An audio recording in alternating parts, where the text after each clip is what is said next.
Desde pequeno eu já tinha essa vontade de ser padre, né? Mas é aquela coisa, vou ou não vou, né? E tentava fugir, mas ia chegando momentos assim que não tinha condições de sumir, mas sim assumir, né? E então tudo começou nos anos 1986, ali na igreja de São Sebastião.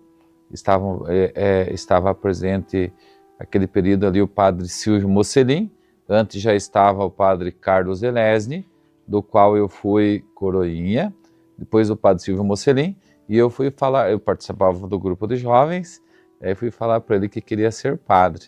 E pela minha surpresa ele disse assim, eu já sabia. E aí ele falou então, eu falei, eu preciso fazer um estágio para entrar no seminário? Ele falou, não, você não precisa. E assim já no dia 28 de julho de 1986, eu entrei no seminário Mãe de Deus, lá em Irati. Bom, a minha cabeça era uma de seminário, pois eu nunca tinha ido, né? Não tinha saído de casa. Então, foram surpresas, foram momentos de crises, foram momentos de vontade de ir para casa, né? Não vou desarrumar a mala. Ele dizia assim que os meninos lá do seminário eram tudo santo. Cheguei lá, nada disso, né? Eram umas briguinhas no futebol, era uma série de questões, malandragens, né? Uma série de questões que tinham ali também, como qualquer outro jovem, né? Então, claro que eu fui entrando assim em crise, porque também fui assim muito de levar a sério as coisas que eu fazia, né? Mas não é isso, não é aquilo, até eu compreender isso. Então, mas com a ajuda dos formadores ali foi caindo a ficha, estudava nas Canisianas e foi caindo as fichas, né? Com a ajuda do padre Pedrinho Gravlac, saudosa memória já, né? O padre Pedrinho me ajudou bastante, depois o padre Abrão passou por ali. Então fui discernindo também, mas as crises foram uma atrás da outra, né? Porque realmente as crises elas vêm, mas servem para o crescimento da gente, né? Nós somos todos humanos, né? E é do humano que Deus chama. Se não for humano, Deus não chama, né? Então a base é a questão humana. E aí tudo coisa de jovens e de adolescentes e tudo que tinha não é que mudava muito só por causa de ser seminário, né? Depois é que a gente vai discernindo na caminhada, na estrada que a gente vai fazendo as nossas opções. Na verdade, a minha caminhada de preparação, ela foi bastante extensa. O meu caso foi praticamente 14 anos. Porque eu peguei todo o ginásio, né? Depois todo o ensino médio, depois todo o propedêutico e uma série, depois os 3 anos de filosofia, os 4 de teologia, foi bem, de fato, extenso a minha vida ali, uma mistureda, né? Uma hora o seminário se parava, outra hora ficava junto, houveram momentos assim que estava o ensino médio, depois da filosofia, teologia junto, era ali no seminário São José, era muita gente, né? A gente jogava futebol ali, eram 2, 3 campos de futebol cheio de meninos, né? E quadra de esporte, tudo jogando futebol ali, então foi extenso. Então entrei em 86 e fui formado no ano 2000. Então, primeiro que a gente ficava muito apreensivo no sentido assim de que nós temos um seminário chamado os escrutínios. O escrutínio não basta o menino terminar os seus estudos acadêmicos. Ele passa por uma avaliação e se inscreve sobre esse menino. Uma avaliação comunitária, uma avaliação psicológica, etc., né? Então, essa apreensão a gente ia passar. E os nossos escrutínios foram pesados, porque cada vez chegava um escrutínio, muitos dos meus colegas não passavam. Nós éramos 12 para sermos ordenados, e com os escrutínios foram ficando, quase nos últimos anos de teologia foram ficando. Então nós acabamos sendo ordenados padres em 3, apenas eu, o padre Sandro Maciel e o padre Márcio, já falecido. Os 3 fomos ordenados, fomos que sobrevivemos ali, porque foram assim. E esse tempo de seminário também nós tínhamos que, depois mudou, mas nós tínhamos que trabalhar bastante para nos sustentarmos, né? Então depois mudou. E então aquela apreensão, até então que o bispo Dom João Brás, hoje cardeal, ele disse, tá, preparem a ordenação de vocês. Então foi aquele alívio, né? E aí começou toda aquela questão, a facerice, né? Você imagina assim, de que a gente vai ser padre, assim, a hora que o padre deita, assim, dá quase que para ver o preço do sapato, né, embaixo da sola que está nova. Então essa facerice, correr atrás do terno, essas coisas todas, e se preparar, e convites. Então bem apreensivo assim o que ia acontecer. Mas foi quase como, trazendo hoje em dia a gente vê muito a celebração de matrimônio, né? Mesma coisa. Do casal é quase que a mesma coisa. Você fica ansiado ali, ansioso, se preparando, essas coisas todas, convites, né? Os familiares entram para o meio, então é toda essa coisa bonita assim. Inclusive um momento bonito para a diocese, um momento bonito para a própria paróquia de onde você veio, né? Ali também a paróquia sai ganhando nesses dias, né? Depois de ter passado em várias paróquias, um dia Dom Sérgio nos colocou dizendo que deveria vir a paróquia São Sebastião. Então vim ali como pároco e como reitor do santuário, né, por um breve tempo ali, mas vim ali no meio dos meus, muito pertinho da casa do meu pai, da minha mãe ali, dos meus parentes, né, saindo ali nem uma quadra ali, já estavam os parentes por ali, né? Já estava em casa já. Sim, assim, vários momentos assim, né, de dificuldades às vezes. Mas será, né? Será que agora é isso mesmo? Depois a gente se pergunta assim, se Deus me colocou aqui, é vontade de Deus. Não é à toa que eu estou aqui. Então, realmente, crises, elas aconteceram, né? Às vezes com paróquias enormes. Foi o caso de Tibagi, por exemplo, né? Eram mais de 30 comunidades. Houve momentos que eu tinha que atender sozinho, né? Então, às vezes estava muito cansado.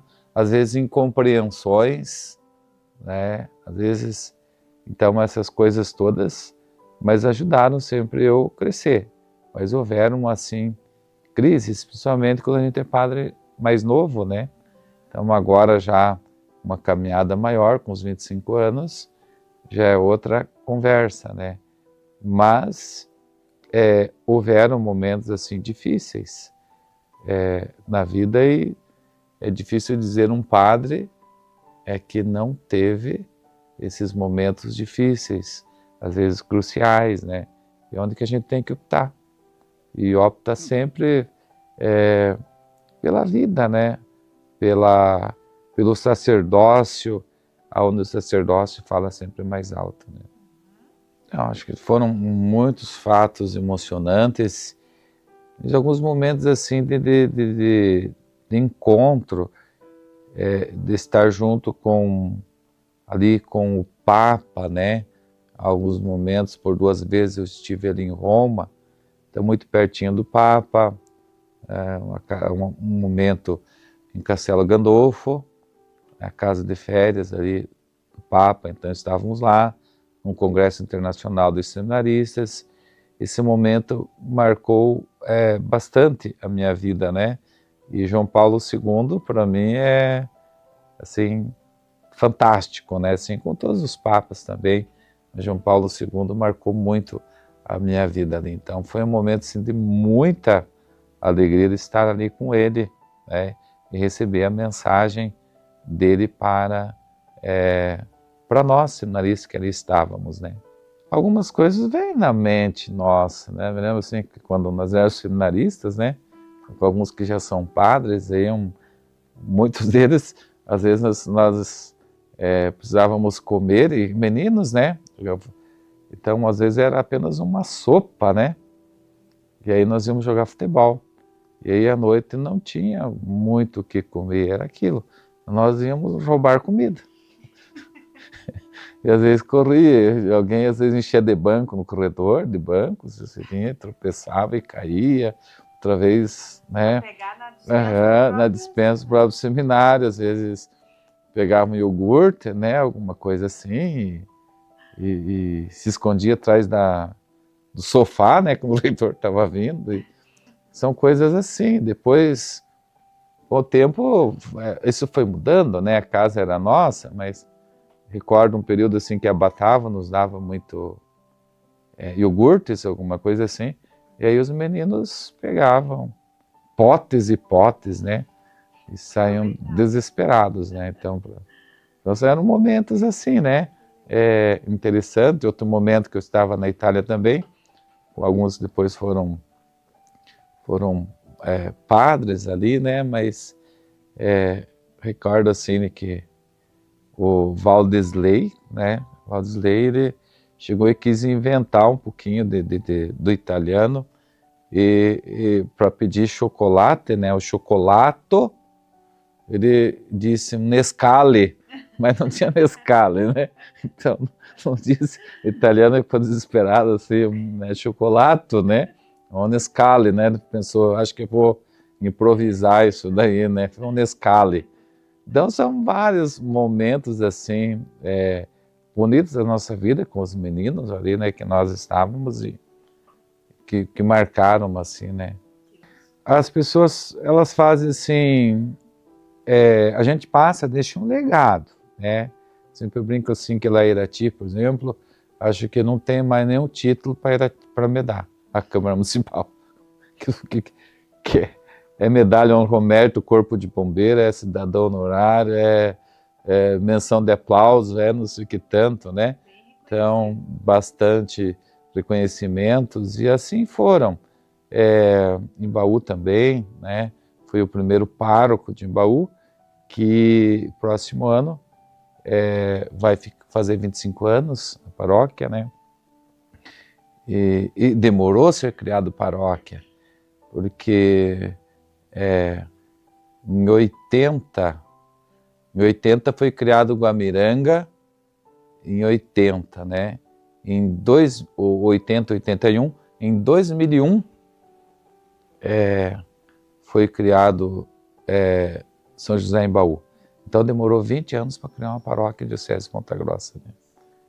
Depois de lá para Tibagi, ali Tibagi tinha que correr bastante, né? Mas foi ficando um legado. Aí Tibagi para Irati, Irati Ponta Grossa Guamiranga. Então, legal o senhor acompanhar também, né? E vai ficando assim um legado, né? Amigos, etc, que a gente cultiva até hoje. Que a gente volta a visitá-los sempre, né? Até por ocasião ali dos meus 25 anos, em Guamiranga estavam presentes todo esse povo, né? Das paróquias que eu passei. Então, desde pequeno assim, eu admirava o dízimo e pensava assim, mas será que as nossas festas evangelizam? E aqui dá uma impressão assim que eu sou contra a festa, né? Eu sou o cara mais festeiro que você possa imaginar. E não é ser contra a festa. Como fazer a festa? De que forma, né? Será que o santo fica feliz dessa forma que às vezes acontece? Nós temos que ir devagar, que é uma história, né? E o povo tinha essa forma de fazer as festas para manter as igrejas. Mas agora, assumindo ali aqui a diocese, com a questão da assessoria do dízimo, eu também fui para um encontro ali em Guarapuava e, para minha surpresa, eu fui eleito também como assessor do Estado do Paraná, do Regional Sul 2. E confesso assim que levei um susto, né? Mas a gente não tem... esperava, não imaginava, né? Até porque era recente, né? Mas estamos tentando fazer um trabalho. Já fizemos aí o primeiro congresso diocesano, foi bom, né? Dentro do esperado. E penso também mexer agora no estado aí, né? Matutando algumas coisas aí, mas como assessor também, claro, que a gente tem que respeitar toda a caminhada de cada diocese, né? E é como eles, não é que a gente vai impor, a gente vai propor, né? São coisas assim. Então, é um desafio, mas eu acredito assim que cada vez mais, graças a Deus, a igreja, né, no Brasil, a igreja no estado e na nossa diocese, de uma forma especial, está acatando essa dimensão do dízimo, está crescendo, de modo especial com os meus irmãos sacerdotes, né, que têm incentivado a pastoral, os missionários do dízimo, está crescendo. Dá para a gente ver isso daí. É um desafio, né? A tecnologia, uma série de questões assim, né? Campanhas, essas coisas todas, o dízimo mirim, que é necessário, né? A criançada, a catequese, e vai criando uma mentalidade. Não é para a gente arrancar dinheiro das crianças, das pessoas, mas uma corresponsabilidade na manutenção da igreja e uma cultura do dízimo, né, que é uma espiritualidade. E o dízimo existe para evangelizar, né? É isso que é a questão do dízimo, para evangelizar. Com certeza, toda essa estrutura que nós temos, né, de manutenções, essa estrutura toda de PASCOM, etc., tem tudo a ver com o dízimo, né? Quanto mais nós temos, mais nós podemos investir e vamos investindo na nossa evangelização. Então, daria como conselho, acho que mais devagar, mas com calma nas coisas, né? Refletir mais, uma espiritualidade, né? Uma vida mais de comunhão com o bispo, uma vida de comunhão com os irmãos no presbitério, esta comunhão e esta unidade, né? E com paciência, sem saber compreender a cada pessoa, né? E eu diria isso, assim, a ir com calma, porque a gente, depois de 25 anos, você já passou por tantas coisas, né? E a gente aprende, a vida é uma escola, né? Então, acho que mais com calma, né? No começo a gente é meio agitado demais, né? Aproveitar mais as coisas. Não imaginava, né? Porque a gente pensa que deixa tudo, mas a gente ganha tudo, né? A gente recebe tudo de volta. O evangelho é verdadeiro, né? O que eu vou ter como garantia? Pedro pergunta para Jesus, vai ter 100 vezes mais.